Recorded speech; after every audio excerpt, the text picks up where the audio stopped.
Hi friends, this is कंचन। स्वागत है आपका मेरे चैनल नॉलेज वेदा पे। हाजिर हूँ आपके सामने पार्ट 2 करंट अफेयर्स का लेके नवंबर मंथ के लिए। तो शुरू करते हैं। India's operation torch shield to conserve tortoise lauded on global stage. India की तरफ से प्रपोज़ल दिया गया है कि जो टर्टल्स हैं, जो कि इंडेंजर्ड स्पीसी है, उसकी कंजर्वेशन के लिए एफ़र्ट्स किए जाएं। और हाल ही में ये जो पेशकश है इंडिया के द्वारा पनामा सिटी में कोप 19 हुई है, कॉन्फ्रेंस ऑफ पार्टीज़ 19 हुई है, जिसमें कि ये प्रस्ताव रखा गया है। India's proposal for induction of the fresh water turtle Batagur kachuga, ये नाम है उसका, Batagur kachuga, has earned wide support at the 19th meeting of the Conference of Parties COP19 to the Convention on International Trade in Endangered Species of Wild Fauna and Flora sites being held at Panama city. Sites meeting हुई थी, sites नाम की, जिसमें कि कोप 19 में ये पेशकश रखी गई है। इसके बाद बात करते हैं हमारी अगली न्यूज़ की। ये है अनवर अब्राहम जी। अनवर अब्राहम जो है, इन्होंने मलेशिया के नए प्राइम मिनिस्टर के तौर पर इनका चुनाव हुआ है। और मलेशिया's veteran opposition leader Anwar Ibrahim has been sworn in as country's new prime minister after several days of post-election deadlock. The new leader was appointed by King Sultan Abdullah. King Sultan Abdullah के द्वारा इन्हें appoint किया गया है after elections over the weekend resulted and unprecedented hung parliament. तो इनका चुनाव हो गया है और मलेशिया के नए प्राइम मिनिस्टर बन गए हैं अनवर अब्राहम। मलेशिया की जो कैपिटल है वो है कोलालमपुर। बात करते हैं हमारे पड़ोसी देश पाकिस्तान के बारे में। पाकिस्तान में एक बहुत ही महत्वपूर्ण नई अपॉइंटमेंट हुई है। लेफ्टिनेंट जनरल असीम मुनीर जो हैं, इन्हें पाकिस्तान के नए आर्मी चीफ नियुक्त कर लिया गया है। इनके बारे में जान लेते हैं। Lieutenant general Asim Munir, former chief of the inter services intelligence, Pakistan की जो खुफिया एजेंसी है ISI, उसमें पहले ये काम कर चुके हैं, फॉर्मर चीफ रहे हैं उसके। has been appointed as the new chief of Pakistan's army by Prime Minister Shehbaz Sharif as successor of General कमर बाजवा मुनीर मतलब कि कमर बाजवा के बाद इनको नियुक्त किया गया है। Munir who was set to retire on November 27 नवंबर को ये रिटायर होने वाले थे, उससे 2 दिन पहले ही इनका जो चुनाव है वो कर लिया गया। लगभग 6 लोग थे जो कि इस रेस में थे और जिनमें से इनको चुना गया है। नाम याद रखिएगा, असीम मुनीर। आगे बात करते हैं। Mumbai becomes the first city in South Asia to top CDP's climate action list. Mumbai जो सिटी है हमारी, महाराष्ट्र की जो कैपिटल है मुंबई, ये साउथ एशिया की पहली सिटी बन गई है जिसने कि CDP कार्बन डिस्क्लोजर प्रोजेक्ट जो एक्शन प्लान था इसका, इसमें टॉप किया है। तो जान लेते हैं इसके बारे में। Mumbai has become the first Indian city to be added to the A list in the 5th annual cities report published by CDP Carbon Disclosure Project, a non-profit organization that runs the world's environmental disclosure system for companies, cities, states, and regions, recognizes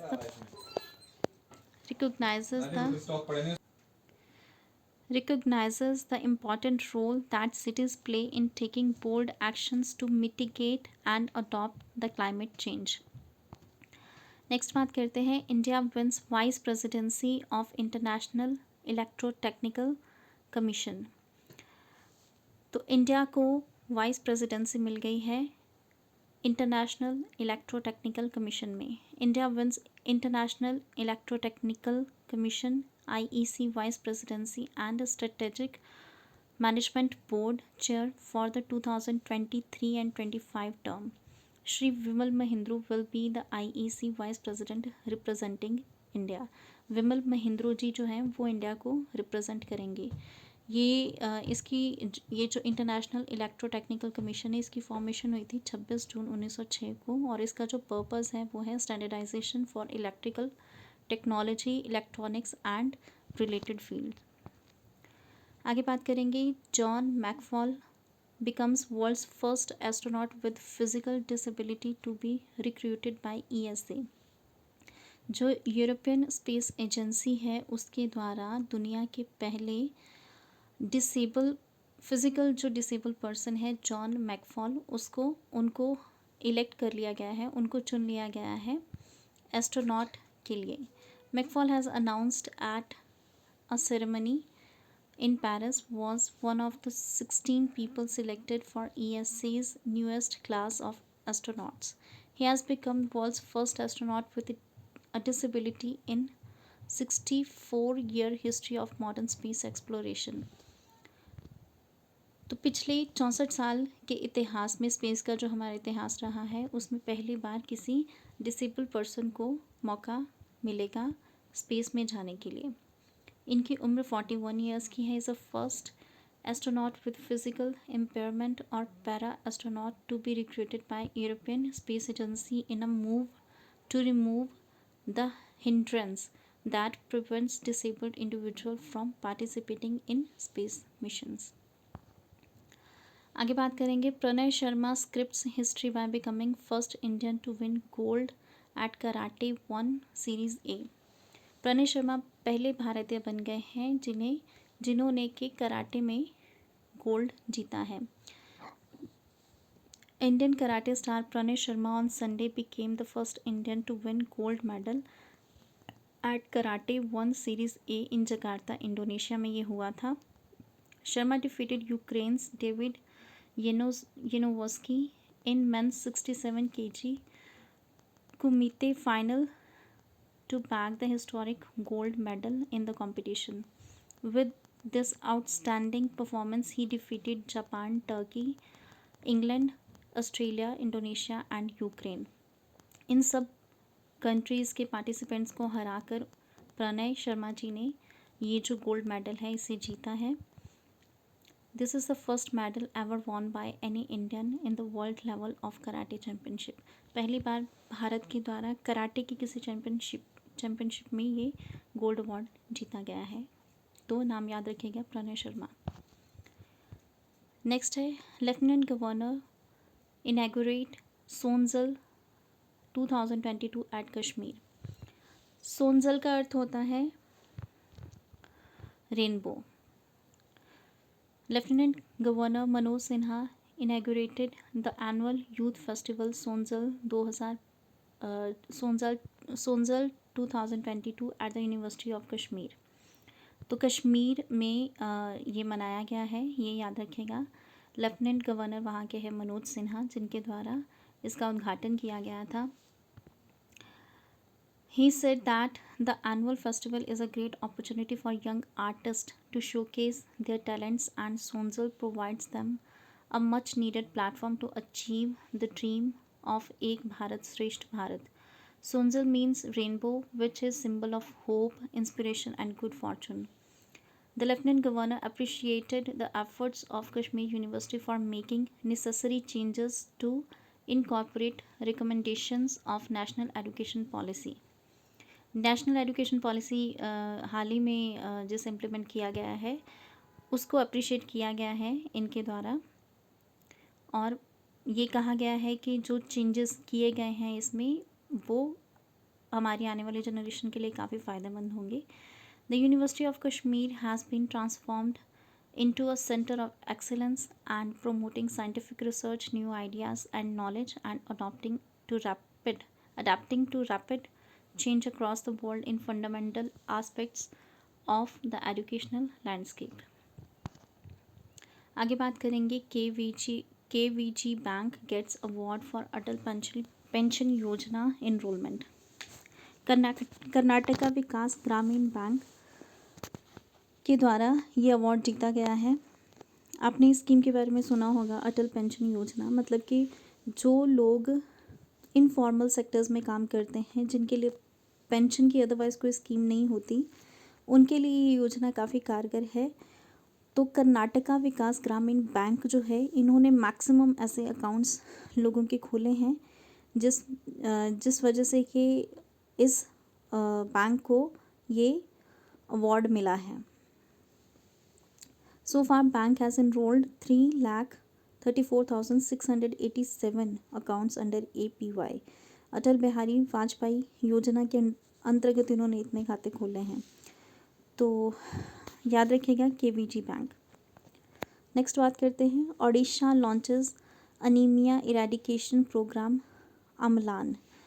Odisha के द्वारा anaemia मुक्ति के लिए एक नया programme शुरू किया गया है, जिसका नाम है Amlan. To ensure complete eradication of anaemia problem among women and children in Odisha, chief minister Naveen Patnaik launched Amlan anaemia मुक्त अभियान इन द स्टेट।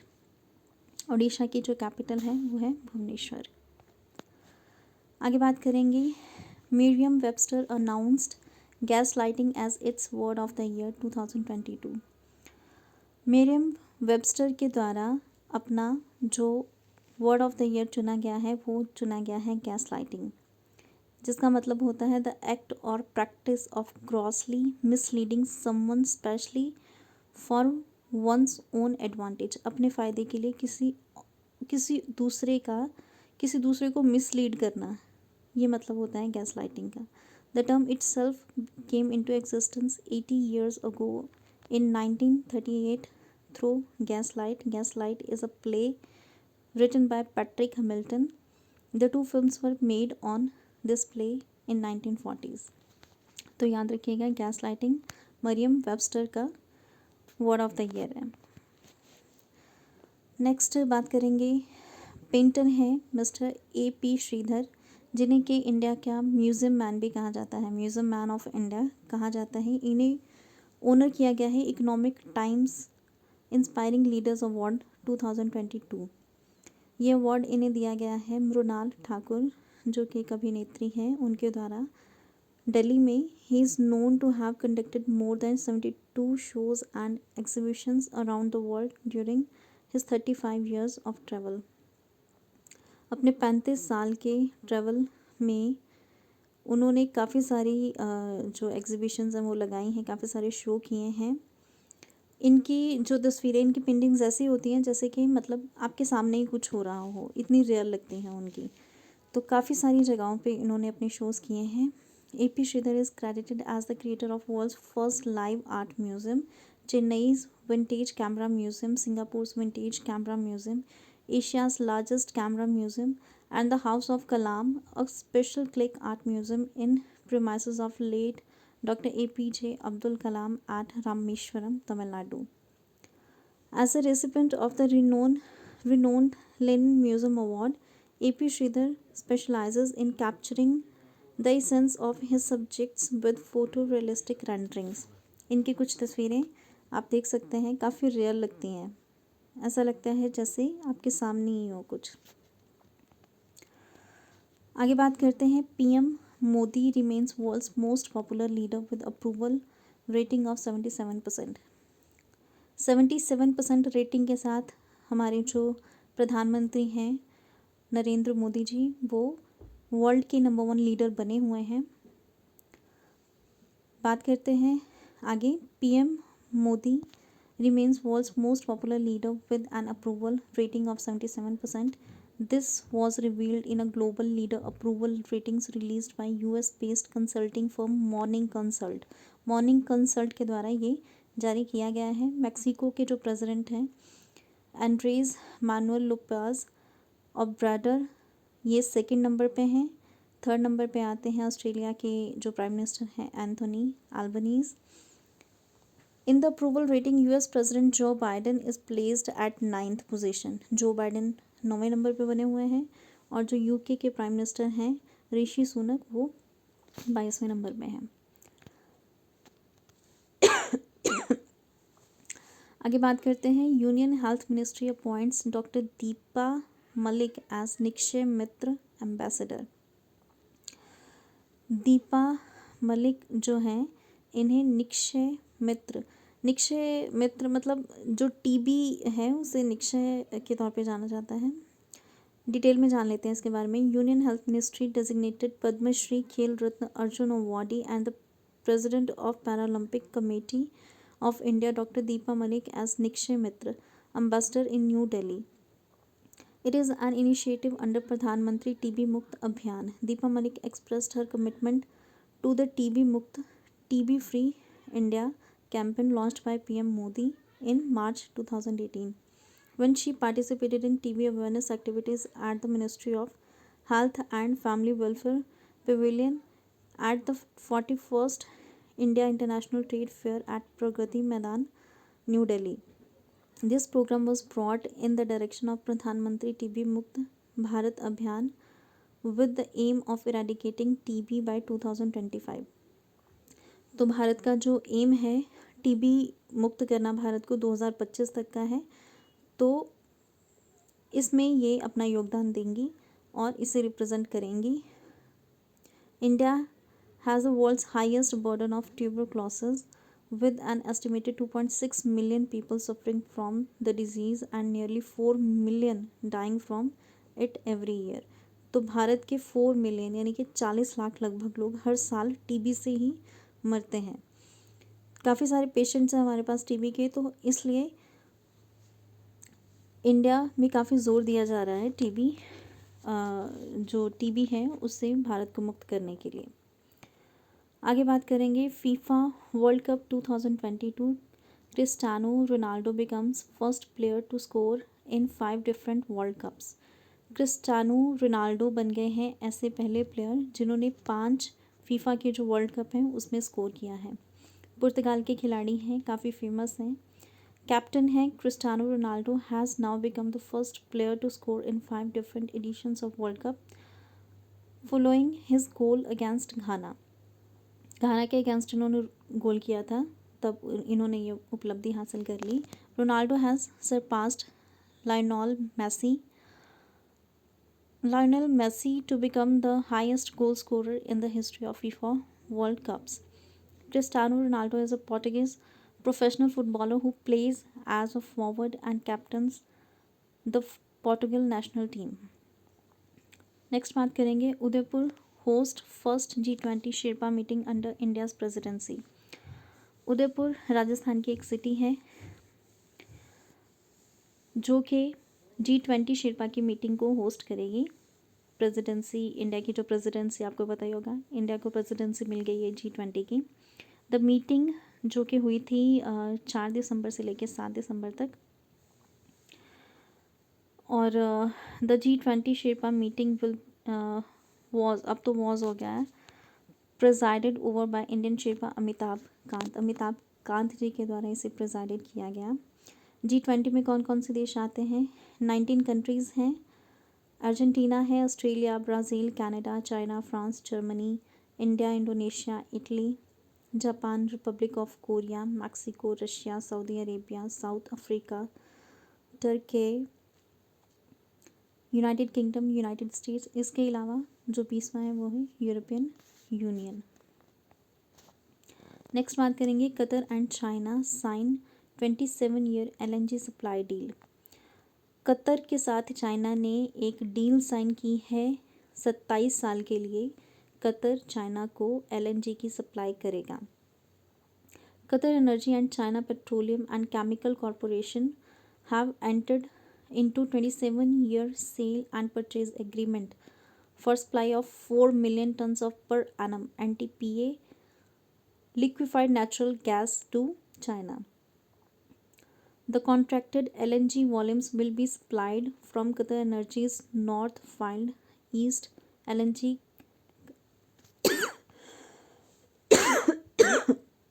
माफ़ कीजिएगा expansion project and will be delivered to Sinopec receiving terminals in China.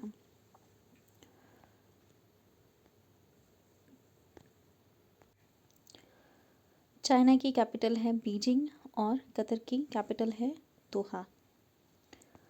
आगे बात करेंगे PT Usha formally elected as first women president of Indian Olympic association. The legendary former athlete PT Usha has been formally elected as the first woman president of Indian Olympic Association. The 58-year-old Usha is multiple Asian Games gold medalist and fourth place finisher in the 1984 Olympics 400-meter hurdles final. Ajay H. Patel has been elected as senior vice president. Raj Lakshmi Singh Deo and Gagan Narang as vice president of the Indian Olympic association. तो याद रखिएगा PT Usha जो हैं वो first women बन गई हैं, first women president बन गई हैं इंडियन ओलंपिक एसोसिएशन की। नेक्स्ट बात करते हैं fire power exercise Shatrunash conducted in Thar desert. Thar desert कहाँ पे है? राजस्थान में। राजस्थान के Sriganganagar witnessed a mega show of strength by Indian armed for the Army and the Indian Air Force carried out drills ranging from destroying targets through laser guided bombs to decimating enemy bases using missiles। तो शत्रुनाश Indian army और Indian air force के बीच में हुई है। कहाँ पे? Thar desert Rajasthan में। आगे बात करेंगे नज़ीम अल बहर 2022 exercise. Naseem Al Bahr is a bilateral maritime exercise between Indian navy and royal navy of Oman. तो याद रखना है Naseem Al Bahr Indian navy और ओमान की नेवी के बीच की एक्सरसाइज है Naseem Al Bahr. The exercise was conducted from 19th to 24th November 2022 off the coast of Oman. Oman की कोस्ट पे हुई है। Had 3 phases: harbour phase, sea phase and debrief। The first INRNO exercise was conducted in 1993। First exercise 1993 में हुई थी। Year 2022 marks 30 years of INRNO bilateral exercises। The Indian Navy ship INS Trikand, INS Sumitra and Maritime Patrol aircraft MPA Dornier participated in 13th edition of Nazim Al Bahar Sea Breeze। INS Sumitra, a multi-role offshore patrol vessel, is part of the Eastern Fleet of the Indian Navy based at Visakhapatnam। Franca Ma Suleim Young, winner of the UNESCO Madanjit Singh Prize 2022। The UNESCO Madanjit Prize was prize for the promotion of tolerance and non-violence for the 2022 edition has been given to the Franca Ma Suleim Young for the Cameroon president of NGOs of Forgiveness, a Positive Youth Africa।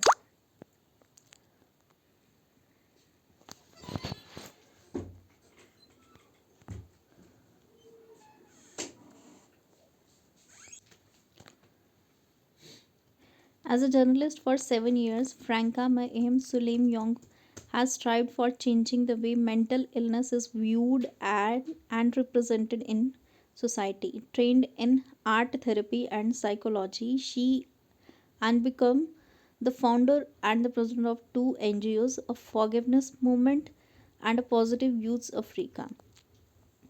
तो ये 2 foundations जो हैं इनके द्वारा स्थापित की गई हैं फ्रैंका जी के द्वारा। About UNESCO Madanjeet Singh prize award.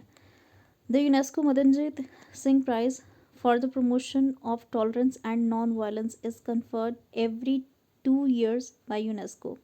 हर 2 साल के बाद दिया जाता है। The award was created based on the ideals of UNESCO's constitution which states that peace, if it is not to fail, must be founded on the intellectual and moral solidarity of mankind। It was unveiled in 1996 after the 1995 United Nations Year of Tolerance and in connection with the 125th birth anniversary of Mahatma Gandhi. तो इसे स्थापित किया गया था 1995-96 में। The award was funded by donation from Madanjit Singh, the former Indian artist writer and diplomat who served as UNESCO Goodwill Ambassador. UNESCO के goodwill ambassador थे Madanjeet Singh. Indian थे, आर्टिस्ट थे, राइटर थे, डिप्लोमेट थे। उनके नाम पर इस अवार्ड को स्थापित किया गया था। तो ये है फ्रंका जी की तस्वीर। नीचे जो तस्वीर दी गई है ये मदनजीत सिंह जी की है। आगे बात करेंगे Manipur Sangai festival 2022 commenced in the state. Sangai festival हुआ है मणिपुर में। मणिपुर की जो कैपिटल है वो इम्फाल है। सीएम मणिपुर के हैं MB सिंह। मणिपुर बीरेन सिंह है इनका नाम। The Sangai festival of Manipur begins. It is the largest tourism festival in Manipur. Tourism festival है। The festival is named after state animal. Manipur का जो स्टेट एनिमल है सांगाई, उसके नाम पर ही है ये festival. Which is found only in Manipur. ये सिर्फ मणिपुर में ही पाया जाता है। Have been organised grandly this time after कोविड-19 पेंडेमिक। कोविड-19 के चलते ये नहीं हुआ था पिछले कुछ समय से, लेकिन अब इसे 2 साल के बाद वापस कंडक्ट किया गया है। मणिपुर संगाई फेस्टिवल के बारे में जान लेते हैं। The Sangai festival was held at Sangai ethnic park located at Moirang Khunou of Bishnupur district. Bishnupur district में संगाई एथनिक पार्क में ये होता है।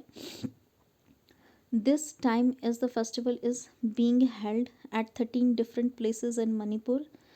इस बार ये मणिपुर के 13 अलग अलग जगहों पे होगा। To showcase the varieties of cultural items to both domestic and international tourist. ये हमारे अपने देश और इंटरनेशनल जो कि अंतर्राष्ट्रीय हमारे टूरिस्ट होंगे उन सब के लिए ये किया गया है। The theme of the festival is the festival of oneness. Festival की जो थीम इस बार रखी गई है festival of oneness. The 10 days festival is expected to attract tourist to Manipur. ऐसी उम्मीद की जा रही है कि 10 दिन का ये जो फेस्टिवल होगा इसमें काफ़ी सारे टूरिस्ट जो हैं वो मणिपुर में विज़िट करेंगे। तो ये संगाई की तस्वीर दी गई है यहाँ पे और कुछ चित्र दिए गए हैं, देख सकते हैं। आगे बात करेंगे COP27 loss and damage fund. आप सबको पता ही होगा कि अभी हाल ही में कॉन्फ्रेंस ऑफ पार्टीज 27 इजिप्ट में हुई है। इसमें एक नई टर्म निकल के सामने आई है, लॉस एंड डैमेज फंड। तो इसके बारे में जान लेते हैं कि ये क्या है।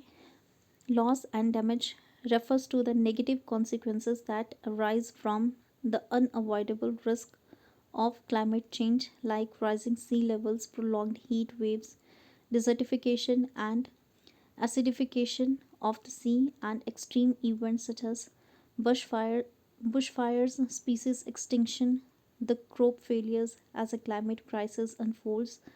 These events will happen more and more frequently, and the consequences will become more severe. तो काफ़ी सारी कंट्रीज़ के डेवलपमेंट के चलते, मतलब जो डेवलप्ड कंट्रीज़ हो चुकी हैं उनके चलते वो कंट्रीज़ जो कि अभी डेवलप नहीं हुई हैं उनको काफ़ी सारे कॉन्सिक्वेंसेस का सामना करना पड़ता है। उसी के बारे में बताया गया है। The African continent for example, जैसे कि अफ्रीका जो कॉन्टिनेंट है पूरा का पूरा, मतलब 2-4 कंट्रीज़ को अगर छोड़ दिया जाए तो ज़्यादातर कंट्रीज़ ऐसी हैं जो कि अभी बहुत मतलब ऐसे स्टेज में है कि डेवलपमेंट का कोई नामो निशान नहीं है वहाँ पे। तो उन्हें उनके ऊपर काफ़ी ज़्यादा इम्पैक्ट आता है क्योंकि डेवलपमेंट वहाँ पे हो नहीं रही है, लेकिन जो कंट्रीज़ डेवलप कर चुकी हैं उनका जो कार्बन एमिशन है उसका जो बुरा प्रभाव है उनके ऊपर आता है। The African continent for example contributes the least to climate change, yet it is most vulnerable to its impacts. African countries that contribute so little will have to spend up 5 times more than on adapting to the climate crisis than healthcare. G20 countries meanwhile represent around 75% of the global greenhouse emissions. Meanwhile, Pakistan has seen 30 billion US dollar in damages from severe flooding, but emits less than 1% of the global emission। तो यहाँ पे पाकिस्तान की भी बात की गई है, Africa की भी बात की गई है कि ये जो कंट्रीज़ हैं ये बहुत डेवलप नहीं हैं, लेकिन ये प्रभावित बहुत होती हैं उन कंट्रीज़ की वजह से जो कि डेवलप हो चुकी हैं। उनकी एक्टिविटीज़ की वजह से इनको काफ़ी सहन करना पड़ता है।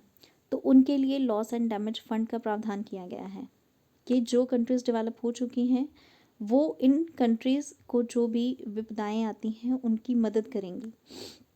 But for the fund to be effective the root cause of climate change must be tackled and that involves reducing emissions.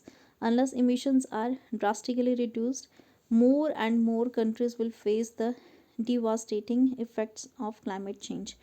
The world urgently needs to find more resources for mitigation, adaptation, and loss of damage so that the climate change will not erode humanity's chances to deliver on the sustainable development goals. The United Nations Framework Convention on Climate Change established an international environment treaty to combat dangerous human interference with the climate system, in part by stabilizing greenhouse gas concentrations in the atmosphere. तो ऐसा प्रावधान किया गया है कि वो countries in countries को कुछ मदद करेंगी, तो उसी के बारे में है ये। सिग्नेटरीज 165 कंट्रीज़ हैं। इफ़ेक्टिव ये हुई थी 21 मार्च 1994 को। लोकेशन इसकी रियो डी जेनेरियो है, ब्राज़ील। न्यूयॉर्क है, इसके अलावा यूनाइटेड स्टेट्स। बात करेंगे 21st world Congress of accountants held in Mumbai, India. 21वीं वर्ल्ड कांग्रेस ऑफ अकाउंटेंट्स जो हुई है वो मुंबई, इंडिया में हुई है हाल ही में। Institute of chartered accountants of India is set to host 21st world Congress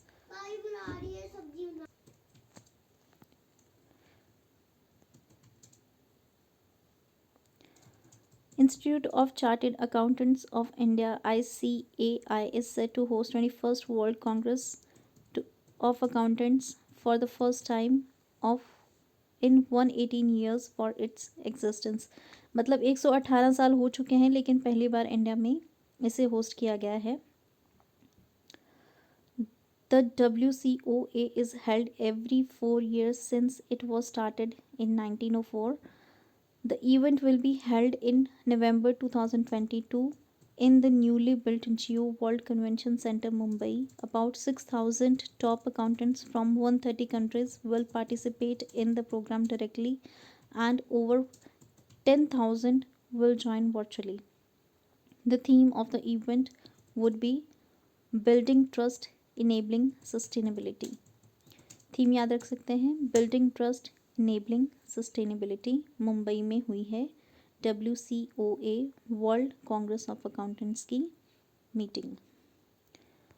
आगे बात करेंगे Jammu and Kashmir UT is the host of national conference on e governance NCEG 2022. The Department of Administrative Reforms and Public Grievances DARPG and Ministry of Electronics and Information Technology MITI are set to organize 25th National Conference on E-Governance NCEG in Katra, Jammu and Kashmir. Jammu and Kashmir में हुई है ये meeting, national conference on e governance, याद रखिएगा, Jammu and Kashmir Katra में हुई है। Theme इसकी रही है bringing citizens industry and government closer. Bringing citizens industry and government closer. The national awards for e-governance NAEG will be presented under 5 categories of NAEG scheme 2022। 5 categories में award दिए जाएंगे। नेक्स्ट बात करेंगे ग्राउंडनट फेस्टिवल कडालिकाई परिचय begins in Karnataka. मूंगफली का festival होता है बेसिकली, ये कर्नाटका में होता है। एनुअल फंक्शन है, ये एनुअल फेस्टिवल है, ये इसे ग्राउंडनट फेस्टिवल भी कहा जाता है। कार्तिक के महीने में होता है, बेंगलुरु में ये ऑर्गेनाइज किया जाता है। It happens near Dodda Ganesha temple, the bull temple of Basavanagudi. The groundnut festival has 500 year old history, 500 साल पुराना इतिहास है इसका, and it is happening after a pause of 2 years because of pandemic. 2 साल के बाद हो रहा है कोविड के चलते। इसे कर्नाटका के चीफ मिनिस्टर बसवराज बोम्मई के द्वारा इनाग्रेट किया गया था 20 नवंबर को। The year of 3,000 people from other parts of Karnataka, Andhra Pradesh and also Tamil Nadu took part in the festivities that welcomed the first seasonal yield of groundnut crop। तो मूंगफली जो है उसके उसके ऊपर बेस्ड है ये पूरा का पूरा इनका फेस्टिवल। आगे बात करते हैं 400th birth anniversary of Assam's war hero Lachit Borphukan to be celebrated. Assam के वॉर हीरो हैं लचित बरफुकन, इनकी 400वीं जन्मदिवस इनका जो है उसे सेलिब्रेट किया गया है दिल्ली में। ये वॉर हीरो थे, तो नरेंद्र मोदी जी जो हैं उनके द्वारा इसे इनका जो ये जो 400वीं बर्थ एनिवर्सरी है उसे इनॉग्रेट किया गया है। Borphukan was the commander of the erstwhile Ahom kingdom and is known for his leadership in 1671 Battle of Saraighat that thwarted an attempt by Mughals to capture Assam। 1671 में सरायघाट का एक युद्ध हुआ था जिसमें मुगलों के द्वारा असम को जो कैप्चर करने की कोशिश थी उसको नाकाम किया गया था। तो इसी के उपलक्ष्य में इन्हें याद किया गया। बात करते हैं विनीत कुमार जी के बारे में। Vineet Kumar assumes as a charge CEO of KVIC Mumbai. Khadi and village industries commission के जो CEO नियुक्त किया गया है विनीत कुमार जी को। इन्हें MSME ministry of medium and small enterprises के चलते इन्हें मतलब नियुक्त किया गया है। He was an IRSEE Indian railway service of electrical engineers officer of 1993 batch के हैं ये। Has served as chairman of Shyama Prasad Mukherjee port Kolkata and was welcomed by Manoj Kumar chairman of KVIC। तो विनीत कुमार जी का नाम याद रखिएगा। आगे बात करते हैं wild life biologist Purnima Devi Barman bags UN's highest environmental honour champions of the earth for 2022। Purnima Devi Barman ji को यूनाइटेड नेशंस का इन्वायरमेंटल ओनर मिला है champions of the earth award 2022 के लिए। The leading conservationist from Assam Purnima Devi Barman has conferred with the highest environmental honour of the UN Champions of the Earth for 2022. Burman is a wildlife biologist, has garnered this recognition for protecting the greater adjutant stroke from extinction and for her transformative effort to prevent seas and reserve ecosystem degradation। आगे बात करेंगे Tamil Nadu government declared Arittapatti village in Madurai as a biodiversity heritage. Tamil Nadu सरकार के द्वारा अरिटप्पट्टी village जो कि मदुरई में है उसे बायोडाइवर्सिटी हेरिटेज साइट जो है वो घोषित किया गया है। तमिलनाडु गवर्नमेंट के द्वारा एक नोटिफिकेशन जारी करके अरिटप्पट्टी और मीनाक्षीपुरम भी एक विलेज है, अरिटप्पट्टी 2 विलेजेस हैं मदुरई में जिन्हें के बायोडाइवर्सिटी हेरिटेज साइट घोषित किया गया है। ठीक है, तो Arittapatti village known for its ecological and historical significance houses around 250 species of birds including 3 important raptors bird of prey, namely the lager falcon, the Shaheen falcon and Bonelli eagle.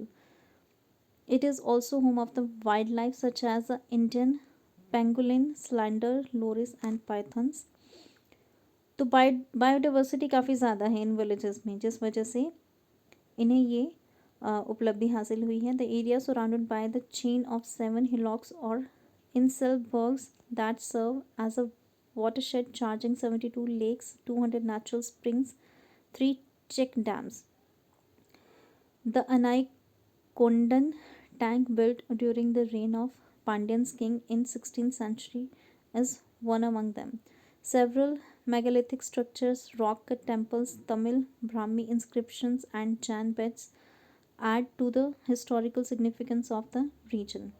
तो काफ़ी कुछ है इन दो विलेजेस में जिस वजह से इन्हें ये ओनर मिला है। आप कुछ तस्वीरें देख सकते हैं।